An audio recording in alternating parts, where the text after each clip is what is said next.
Fotografie s rodinnou tématikou, které poskytují vhled do života aristokracie na přelomu 19. a 20. století. Fotografie okolí velkobřezenského zámku a zdokumentovaný život běžných lidí a také snímky ze zahraničních cest, které hrabě Karel Chotek podnikl buď sám nebo s celou rodinou.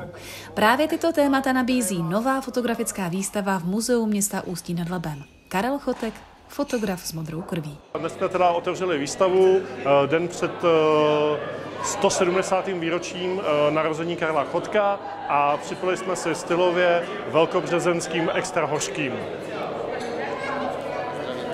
Šlechtická rodina Chotků patřila k nejstarším aristokratickým rodům na českém území. První myšlenky na uspořádání výstavy vznikly už před 20 lety. V roce 1999 byly totiž objeveny truhlice s fotografiemi Karla Chotka i další fotografické vybavení. Když se nalezly ty kufry fotografií na zámku Líčkov, a vlastně nikdo nevěděl, co v těch kufrech je. Ono se vědělo sice, že Karel Chotek fotografoval, ale nevědělo se, jak hodně fotografoval. A díky panu Kastelanovi Milošovi Musilovi z Velkého Března já jsem měl jako student možnost se podívat do těch kufrů a začal jsem vlastně to prohrabávat, studovat, tak jsem cíleně jakoby bádal a chtěl dát dohromady všechny fotky, které vlastně Karel Chotek mohl vytvořit. Ono to není ucelený soubor, protože vlastně ty fotky jsou v úzovkách rozstřelené po vícero archívech.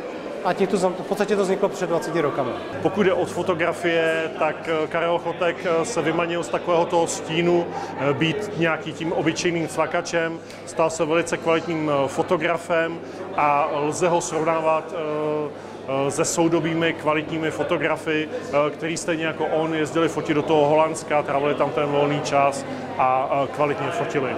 Výstava v Ústeckém městském muzeu vůbec poprvé shrnuje šlechticovou fotografickou tvorbu, která trvala přes 30 let a potrvá až do 26. května 2024.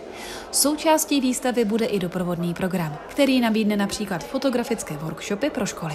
Pro regionální televizi Ústecko Renáta Filipy.